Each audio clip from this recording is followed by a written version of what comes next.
It all started with witchcraft. I'll tell you something heretical. There's nothing mysterious about art which you can't say about the world as it appeared to ancient people.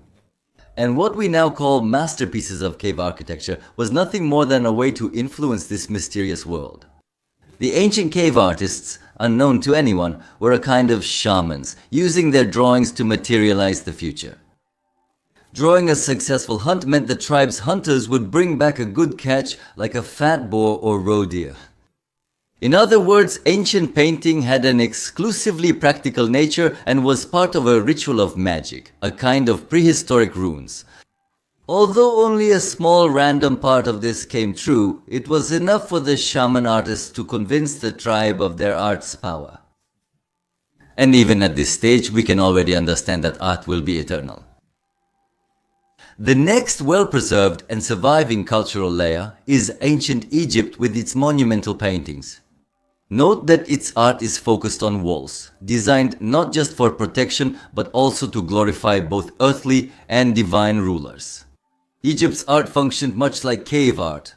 Bas-reliefs and wall paintings were intended for exactly the same purpose, to magically soften the cruelty of a hostile world ruled by capricious gods.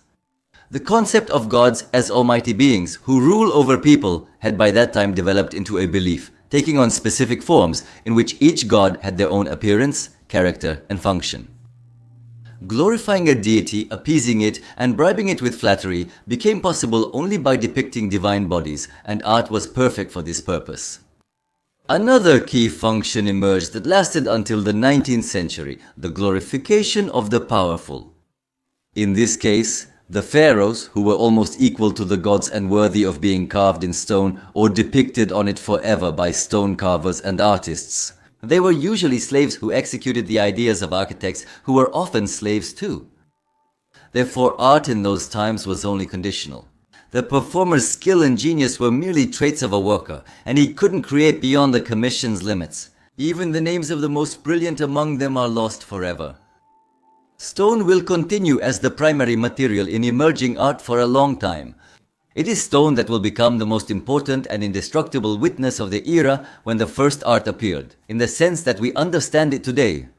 Namely, beauty, separated from practical function for the sake of aesthetic pleasure. And we move to ancient Greece, and it was at this time that the artist, sculptor, and architect were distinguished as separate and highly respected professions. The first philosophical works appeared, trying to comprehend and systematize harmony. The Greeks were the first to ask why we like some things while others seem ugly to us.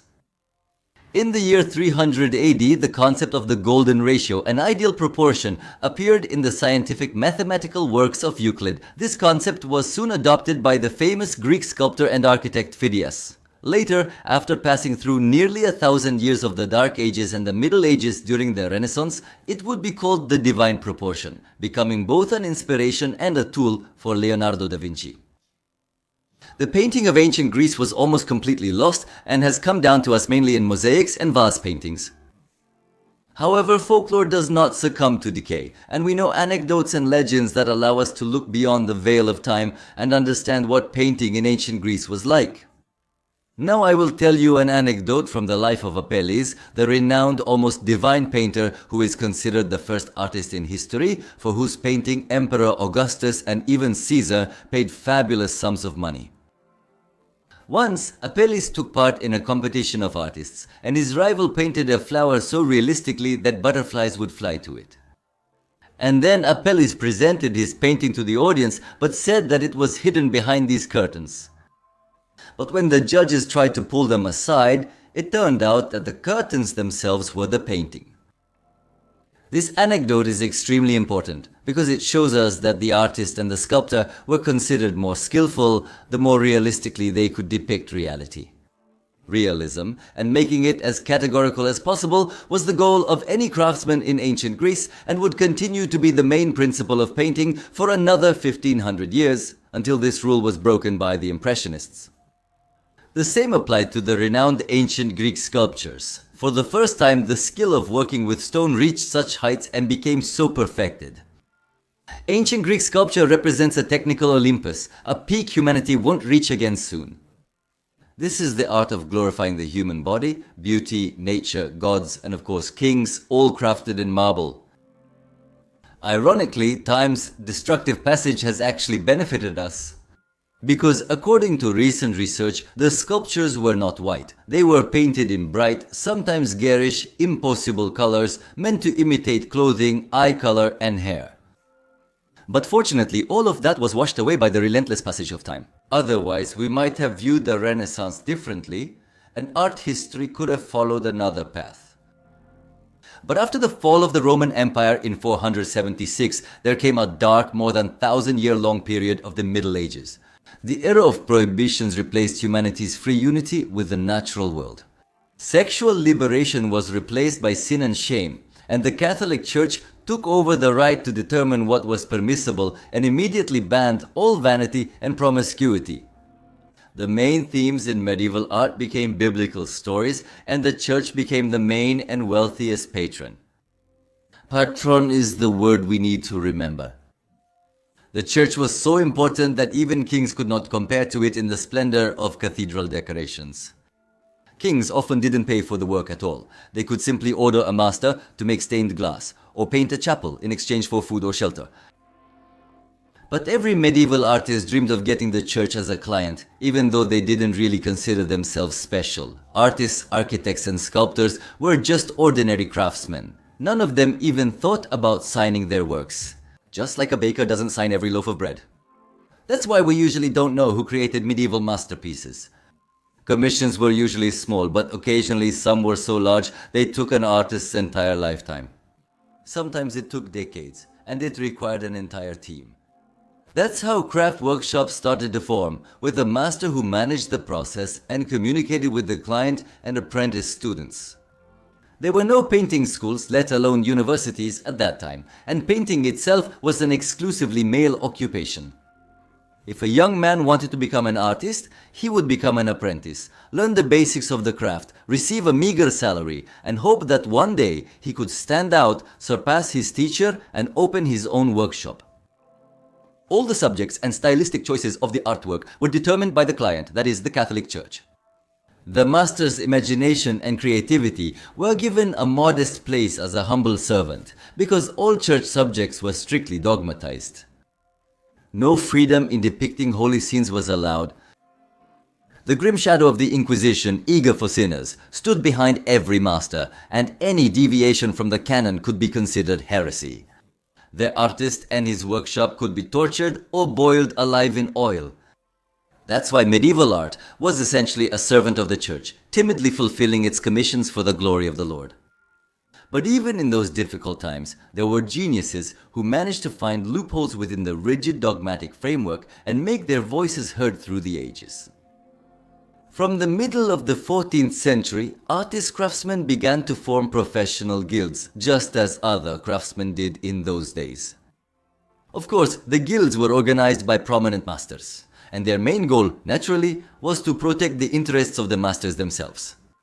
For instance, the Guild of Long Masons in 1340, for example, it required apprentices to study for at least 7 years, allowing masters to use their cheap labor for free during that time.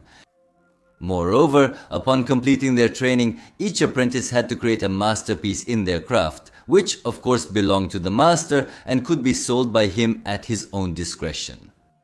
Thus, from medieval exploitation, the first beginnings of organizations were born, which we now call institutes or universities of art. Painters were originally part of the Guild of Doctors and Apothecaries, seen as intellectuals but still considered a craft. And in 1378, the first separate guild of artists was established in the Netherlands, just as similar guilds appeared in Italy and on the banks of the Rhine. One of the most influential was the Roman Guild of St. Luke, which opened its branches in all major cities of Europe. The guild regulated the legal aspects of transactions as well as the quality of the goods. By placing their seal on the works of masters, an artist with the title of master gained access to good commissions, as well as the right to open their own workshop and sign all the works produced there, regardless of who actually did the work. Usually, more restrictions and conventions create more internal tension. Artists are naturally free and creative. And in the middle of the 14th century, the first prerequisites for the period we call the Renaissance appear. Initially, Italian artists Giotto and Simone Martini timidly introduced landscapes as backgrounds to religious subjects and created three-dimensional compositions, replacing the previously flat, uniform backgrounds. This immediately brought their paintings to life and made them more realistic. This cautious period is called the Proto-Renaissance, the forerunner of the Renaissance. In the early 1300s, Italian scholar Filippo Brunelleschi discovered and described linear perspective for artists, which greatly opened their eyes. Following the principles of his discovery, artists began to model three-dimensional spaces on the flat surface of paintings, which made the paintings close to reality. At the same time, artists began to move away from religious canons and give the characters in their stories their own personalities and emotions, humanizing them. The perfection of depicting the human body became the competition that all artists entered. The period of the early Renaissance began, which is characterized by emotional, rather than dry and soulless, depictions of characters. The center of the art world shifted to Italy. However, paintings became much more complex. To avoid ruining the final canvas, artists and apprentices first created small drafts of the most complex parts, with the characters' heads, dishes on tables, and landscapes in the background. After the main canvas was finished, many drafts remained. It was a pity to throw them away, so the workshops started finishing them and selling them, although for a much lower price. That's how new painting genres appeared: portrait, still life, and landscape, which soon became quite independent. But until the 19th century, until the Impressionists, they would still be considered only secondary types of painting. The new unprecedented scope of painting can no longer remain within the framework of religious subjects limited by dogmas.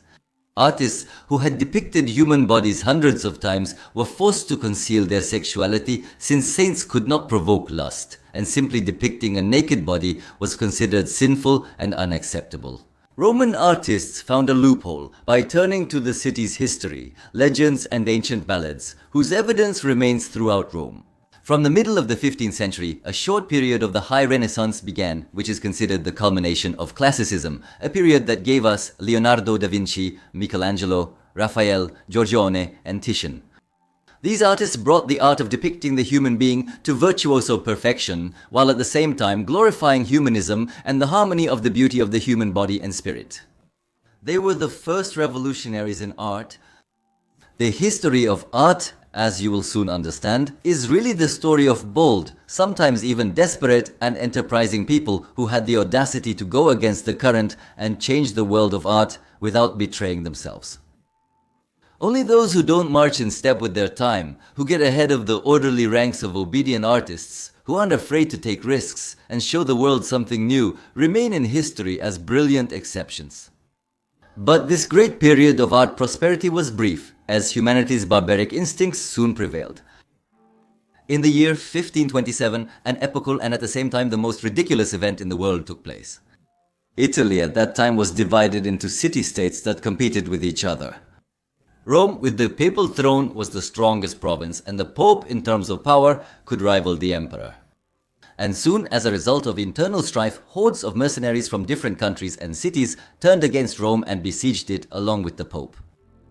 Most of the mercenaries were German Lutherans who considered the liberties of the High Renaissance to be heretical. Soon Rome was captured and plundered as it had never been plundered before. The authority of the Pope suffered damage from which the Catholic Church never fully recovered, and the era of the High Renaissance came to an end. The shock of what happened was so strong that the artistic thought of Europe fell into depression. Ancient liberties became impossible, art became more restrained, and the period of Mannerism, or the late Renaissance, began. Technically perfect, but unlike the High Renaissance, it was soulless, timid, and limited. Archaic style returned, and European art would not recover from this shock for a long time.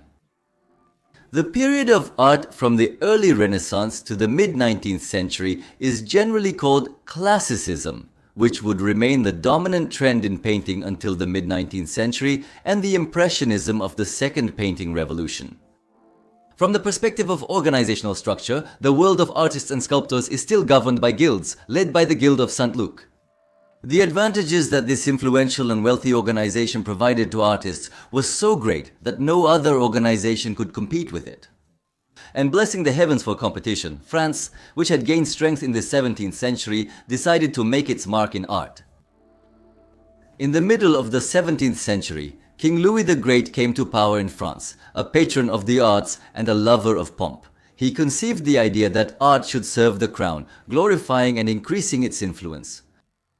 However, the willful guilds do not obey the king. And then, in 1648, Louis issued a royal decree to establish the Royal Society of Artists, which became known as the Academy of Painting and Sculpture. And to reduce competition from the guild, it was forbidden, under penalty of a 2,000 livre fine, to interfere in the affairs of the Academy. That was a huge amount of money. A judge in a large city earned 20 livres a year, a salary unchanged for 100 years. The Academy of Painting and Sculpture became the world's first state institution of higher learning focused on art education. This move by France would transform the art world for 3 centuries, shifting its center to Paris. However, along with the vast opportunities that such education offered, it also gave the Academy unimaginable power. The Academy became the gatekeeper of morality and unshakable rules, which soon came to be known as academism. Thus, academism, building on classicism, dictated that only grandiose paintings depicting ancient biblical or military subjects could be considered the highest form of art. They could only be depicted in one manner, the one taught at the academy itself, and nude figures were allowed only in ancient subjects. The main criterion for an artist's skill was achieving the greatest possible, almost photographic resemblance of the depiction to reality. A diploma from the academy soon became almost the only ticket for young artists to succeed in life. And in order to further strengthen its superiority over the scattered guilds since 1667, 19 years after the academy was founded, it was decided to organize its own grand art fair. The first fair was held at the Palais Royal Palace, but starting from 1725 it moved to the Louvre, where a special room was allocated for it, the square drawing room, or in French, the Salon Carré. That's how the name Paris Salon became associated with the fair, and it became the world's first international exhibition of works of art. The Salon was held biennially, allowing a maximum of 3 submissions. The Academy's jury carefully selected works, strictly enforcing academic norms and rules. Free thinking was not permitted. Soon, the Paris Salon became the main one in Europe and practically the only way for a young artist to make a name for himself.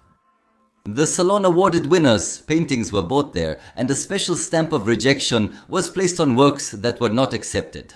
A kind of black mark, receiving which for an artist practically meant the ruin of his career. Gradually, it turned out that the Paris Salon became the only censor and mentor of art in Europe, not allowing even the slightest deviation from academicism, preserving itself and, of course, its income and influence for a whole 300 years.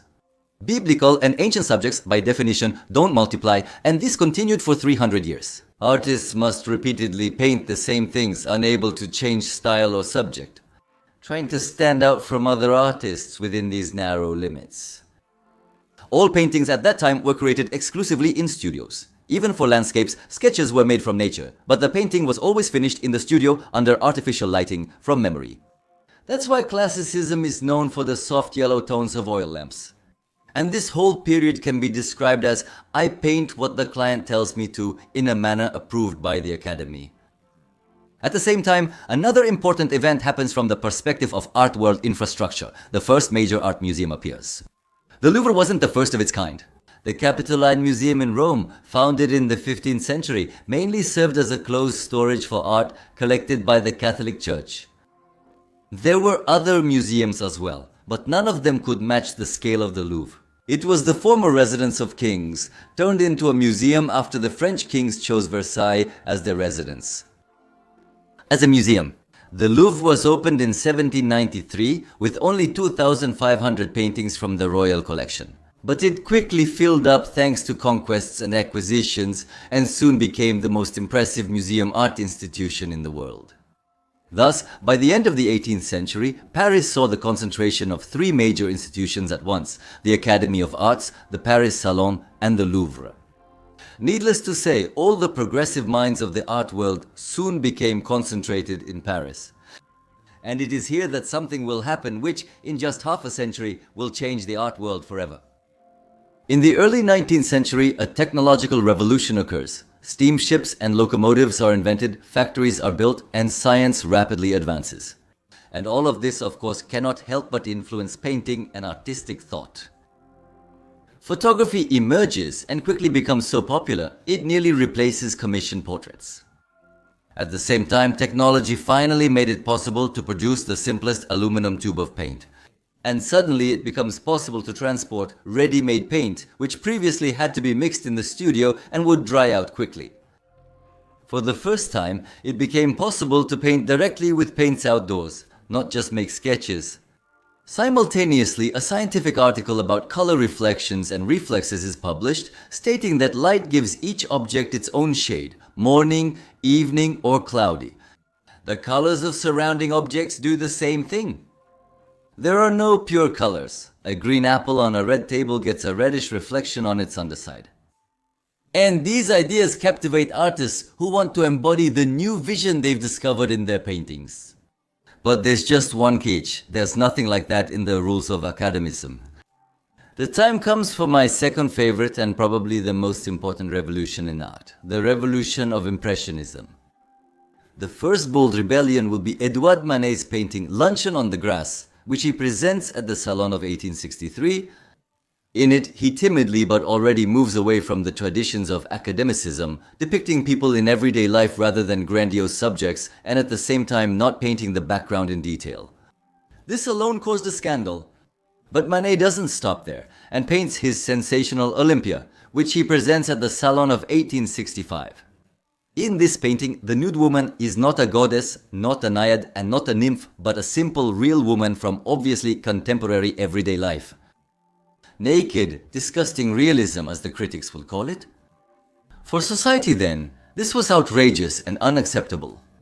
Edouard Manet was never an impressionist by style, but in boldness he was the very first among them.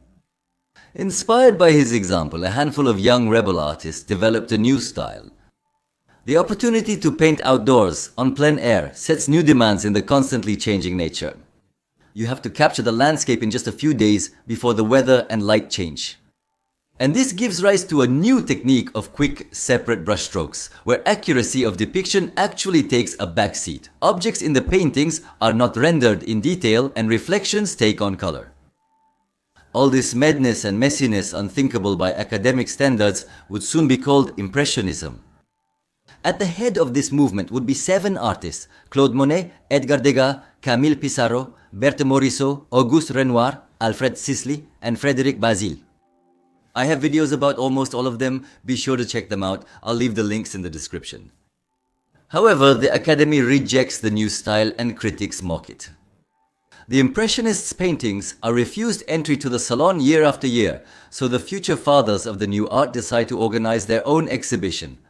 And in 1874, the very first famous Impressionist exhibition takes place, which will become a turning point in the development of all art. At the same time, a very important change occurs in the financial aspect of the matter, and it will influence the entire future of art no less than the stylistic changes. It is here that the changes begin, the understanding of which is simply necessary in order to understand modern art. The first art dealer, named Paul Dioran-Rouelle, appears. Together with the Impressionists, he would spend 30 years fighting for their recognition, finding clients, organizing exhibitions, helping them with money, and buying their paintings, until he achieved his goal and became the richest art dealer on the planet. His efforts broke the usual vicious circle paradigm. Previously, an artist was forced to follow the views of the client and the audience, and also strictly adhere to the rules of academicism. Gradually, it turns out that an artist can paint a picture the way he sees it without worrying about what the viewer, critic, or client will think about it. Because artists got their own representative in the art world who promoted their interests, convincing collectors that this was the true art of the future and a good investment, thus taking away their headache. About earning money from artists, few initially believed in Dioran-Rouelle, and Impressionist paintings sold for just 100 or 200 francs.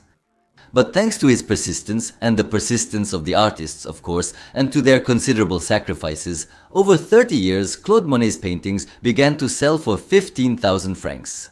A 75-fold increase in 30 years, or 250% per year. With the usual bank rate of 2.5%, the return is 100 times higher. Nothing in the world has given such returns, well, except perhaps for the opiate trade. By the end of the 19th century, the Impressionists themselves became masters, legends, and wealthy men, revolutionaries who broke the familiar world and opened up new art. People buy their paintings just because they made them.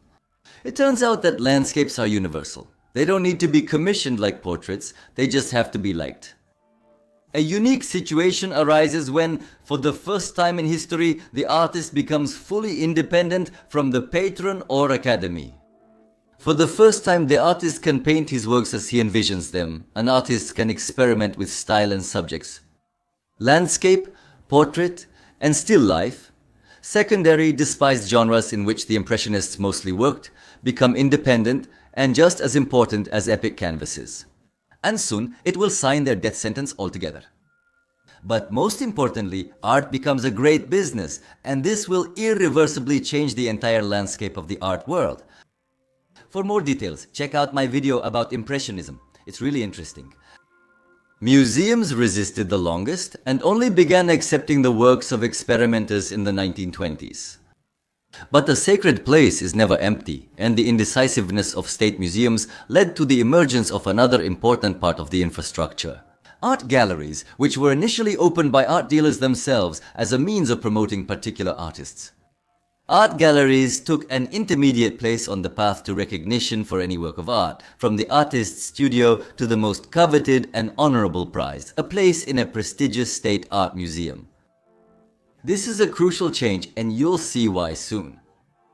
Naturally, the Impressionists' success inspired young artists who began dreaming of creating their own new painting style, to become the founder of their own ism and remain in the annals of history. The art world was on the verge of bold experiments after centuries when any kind of experimentation was forbidden. The space for imagination and creativity was limitless. Almost any idea was new. Any concept could give birth to an entire movement. Thus begins the era of Post-Impressionism, one of the wildest and most interesting periods in art history. It can be described like this: I depict objects in a new, previously unknown way. Pointillism emerges. I will use dots for everything. Fauvism, I'll show everything flat, no perspective, with bold colors. Rayonism, I'll use rays for all depiction. Cubism, I will break objects down into geometric shapes. Expressionism, I will depict what I feel. Symbolism, I will depict what does not exist. There were dozens of beginnings and ideas, but these are the most famous ones. Artists hurried to portray real-world objects in various ways. But soon, one artist will break even this rule and start depicting what he feels. That was Vincent van Gogh, whose naive art was never accepted while he was alive. He will make another powerful shift in art. He will be the first to depict not only what the artist sees with his own eyes, but also what he feels or even imagines. Subscribe to the channel. Soon, a video about Van Gogh's incredible fate will be released. Van Gogh was the man who sowed the first seeds of Expressionism, a movement that focuses on the artist's own feelings rather than the surrounding world. Edvard Munch will take up the baton, followed by Pablo Picasso, who pushed depicting objects to absurdity. Picasso boldly experiments by depicting an object as differently as possible, while still making it recognizable to viewers. He finds dozens of ways to do this, and all of them are united under the banner of Cubism. Artists experiment with objects in all sorts of ways, but they are still objects from the real world. By the 1910s, the art world was full of different isms, with nearly no ideas left to experiment with. Objects had already been thoroughly dissected. Almost simultaneously, Wassily Kandinsky in Russia and Piet Mondrian in the United States began moving away from painting recognizable real-world objects. Mondrian initially just paints New York from above, its rectangular layout, but gradually simplifies the resulting geometry more and more, until he finally moves away from any resemblance and Mondrian's famous compositions appear. Kandinsky, initially in his painterly style, appears to blur reality by trying to depict musical sounds. Gradually, he removes recognizable objects from his paintings, achieving exceptional graphic quality. And in 1915, Kazimir Malevich puts a huge square period in the process of separating images from real existing objects. And he paints his black square as the absolute antithesis of the most living object in the world, as the antagonist of the yellow circle of the sun. Watch my video on the black square, it's fascinating. And the era of abstractionism begins. It's not about depicting what the artist sees or has seen in life, but what he has imagined. The world hasn't considered such pictures real paintings for a long time. No square or triangle is able to evoke emotions in the viewer or make him think. Separating painting from merely copying reality is what makes the black square the art world's most important manifesto. And at the same time, as another child of imagination, a movement was growing that required the artist to imagine something more than just the harmony of geometric shapes. One had to imagine whole non-existent worlds, captivating, mysterious, surreal. And the main herald of surrealism, whom you know well, is Salvador Dali, who was much more understandable and emotional to the viewers of that time than any suprematist collage. None of this would have been possible just 50 years ago, when the art world was defined by the patron. In the middle of the 19th century, no one would have paid a penny for a portrait like this or for such an abstraction. But the hesitation of museums to embrace new art created space for private art galleries and art dealers, and it was they who began to define what is art and what is not. Artists aspiring to join the State Museum started prioritizing gallery owners' and art dealers' opinions. The most enterprising among them gained such authority by offering collectors works that would double in value in 5 to 10 years. Their opinion became even more important than that of the museum. The average person stopped understanding new art because it's not just an ancient scene or a skillfully painted sea. An unprepared viewer was so overwhelmed by the mix of styles and movements that an ordinary person couldn't keep up. And a layer of experts appeared, ready to explain to people how and where to look. Art dealers became unique appraisers and business experts, and art turned into big business. If earlier collectors bought paintings because they loved art and wanted to be known as patrons of the arts, then at the beginning of the 20th century, collectors started buying art as an investment, hoping to sell it for a higher price. The artistic value of a work gradually became less important, and the artist's name became more significant. For the first time, a situation began to develop where it was not the artwork itself, but the fame of its creator that determined its value. It was during this period that the system began to take shape, a system that still exists to this day. This system allows hundreds of works with little artistic value to be sold worldwide simply because of the creator's name. This system is very simple. First, a young artist tries to stand out with new techniques, original ideas, or simply scandals, so that gallery owners or art critics will notice him. At this point, the work's artistic value is most important because the artist is still unknown. After getting into a famous gallery, catalog, or newspaper headlines, the artist's name gains weight, but he still has to prove to the audience and experts why his work is art.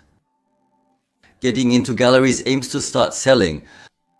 Galleries, with their authority, confirm the value of artworks for wealthy buyers, who often have a rather vague idea about art and completely rely on the expert opinion of art dealers.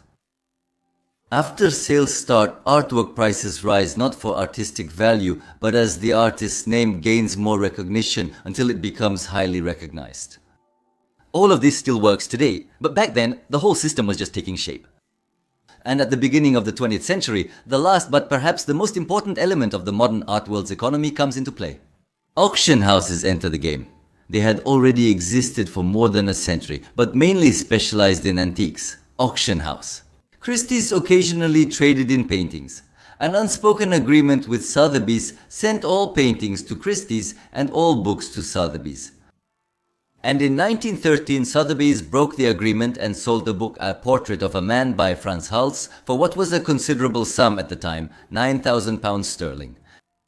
Realizing which way the wind was blowing, from 1917 Sotheby's began trading in paintings, competing with Christie's, and by 1950 would become the market leader. Auction houses are structured to drive continual increases in artwork values, only limited by collectors' desire and budgets. It was at that time that the system was established, which often shocks the uninitiated viewer when a painting with a couple of indistinct strokes sells for hundreds of millions of dollars. The thing is, in the past, the highest measure of an artwork's value was recognition and purchase by official institutions and museums, which aren't particularly wealthy, but the Industrial Revolution changed the rules of the game. It led to the emergence of a new class of wealthy people, multimillionaire capitalists, who were sometimes richer than entire countries and who had already bought everything their hearts desired. They accumulated huge sums in their accounts that they couldn't spend in their entire lifetime. And the most prestigious and ostentatious thing they could do was to become an art collector. This made them patrons of the arts and also revealed an excellent business opportunity. All they needed was expert advice on what to buy, which was readily provided by art galleries and art dealers who became the main players in the art world's economy. Money came into the art world that museums had never seen before, and the value of works by masters who managed to make a name for themselves began to grow exponentially. And if a painter's work went to auction and its price increased several times, which happened very often, the value of the artist's name would rise just as much. But it was already spreading. His paintings, regardless of their actual artistic value. The 1910s laid the foundation for the third and final revolution in art, the beginning of a vast transformation of artistic thought that we now call modern art. Sometimes the entire period from Impressionism is included in it, but I believe that these two periods are based on completely different principles. And the beginning of the Great Break with the established paradigm of art, already partially accomplished by Abstractionism and the Black Square, would be completed by Marcel Duchamp. In 50 years, art shifted from realistic depictions of real objects to portraying imaginary things however I want. I'm an artist, that's how I see it. In the 1910s, artists competing with each other in creativity had already tried out and experimented with almost everything that was available and within reach of their imagination. And in 1917, Marcel Duchamp, just as a joke, took the final destructive step. And he declared that an artist doesn't even have to create art with his own hands. And he exhibits a urinal as an art object, probably the crudest and most base everyday item. He simply turned it upside down, signed his name on it, and called it a fountain. This joke will soon turn into a trend called ready-made, which means already made, and it will proclaim that any object from the real world becomes art if the artist considers it so. This arrogant and extremely controversial idea for its time takes the very value of art away from the art object and gives it to the artist himself. And now, like King Midas, who turned everything he touched into gold, the artist is able to turn even the most prosaic object into a masterpiece. This distanced art even more from ordinary viewers.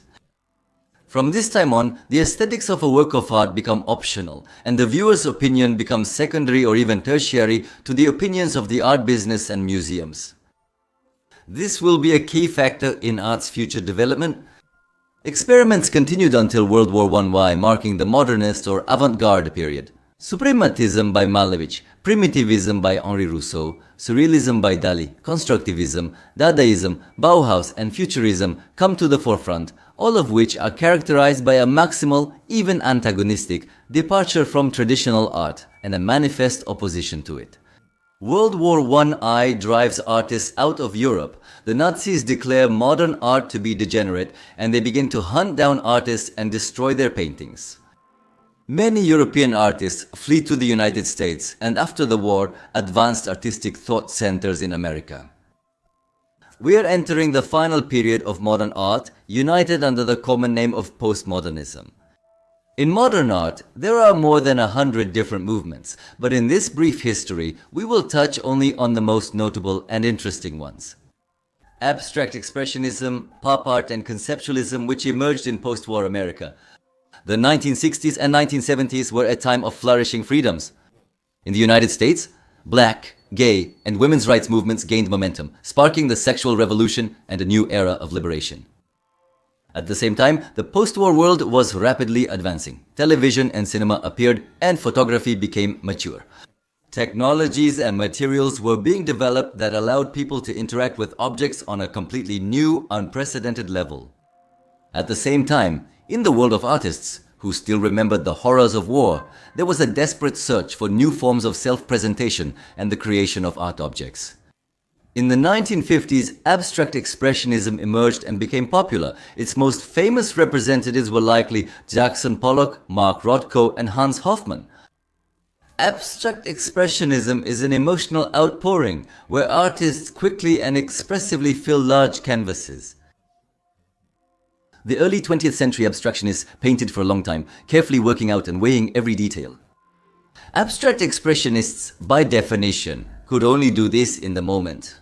Their abstraction isn't from a strict search for harmony, but from expressing emotions on canvas. The more intense the feelings, the more valuable the work.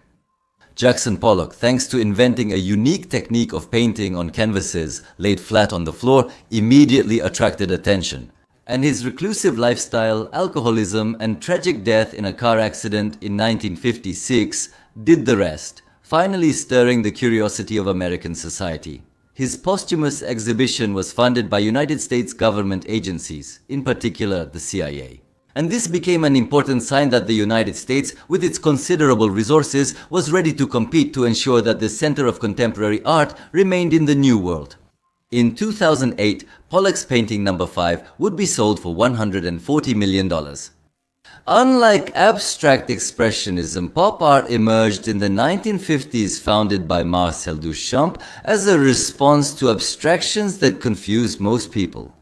It proclaimed super obvious and even popular objects from the everyday world as art, sometimes in a very ironic form. The spread of television and advertising became such a widespread phenomenon that artists had to look for new visual techniques.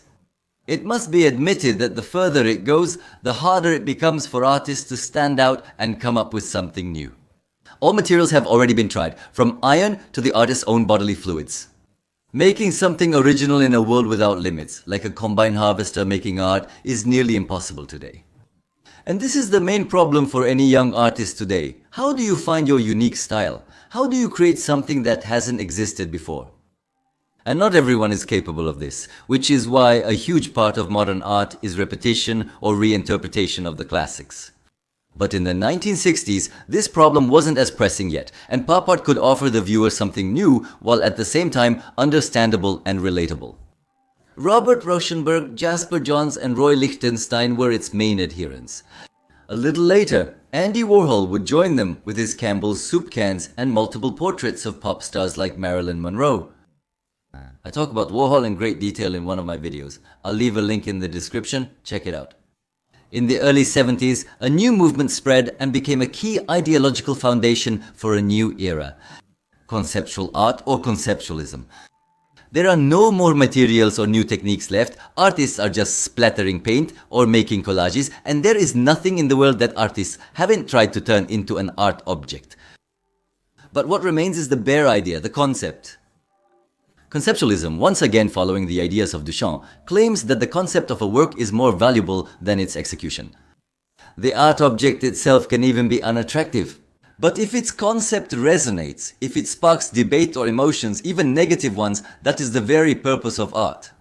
For example, Robert Rauschenberg erased and displayed a drawing by Willem de Kooning, questioning whether destroying art can itself be art.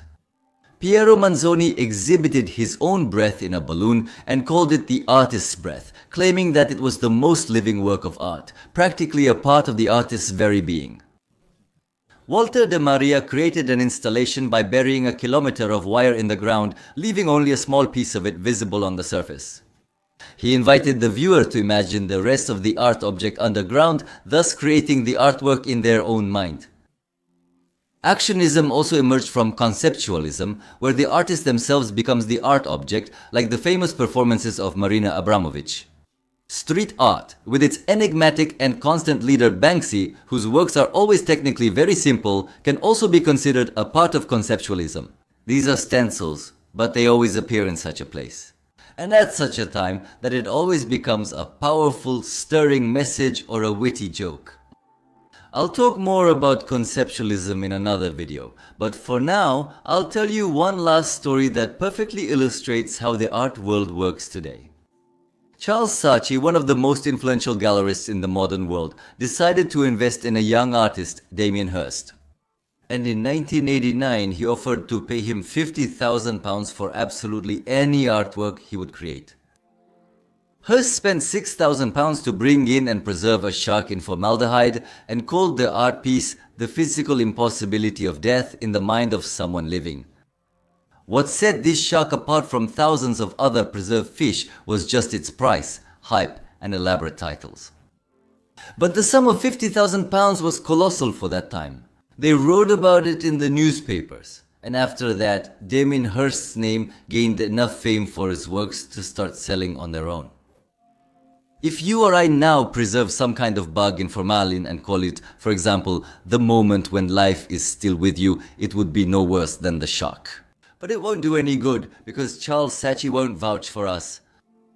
Now Hirst doesn't even create his own works himself. He has entire workshops of apprentices working for him, making Hirst one of the most influential and wealthy people in the contemporary art world.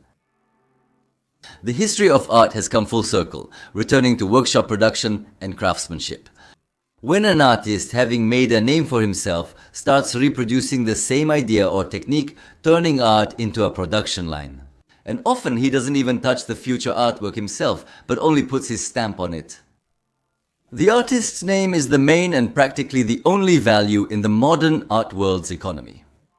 You can only understand contemporary art if you know its history and patterns, which I tried to explain to you as briefly and clearly as possible. Today, contemporary art has split into two worlds: the world of creativity and the search for new captivating ideas, and the world of pure business, where beauty is often pushed to the back rows. Both approaches are essential to the art world, but learning to distinguish one from the other is an incredibly fascinating challenge, and soon you'll be able to handle it yourself. I'll clearly explain everything to you in detail, hiding nothing, including where and how to look. Subscribe to the channel and like this video. We discuss art simply and honestly here. Goodbye, everyone.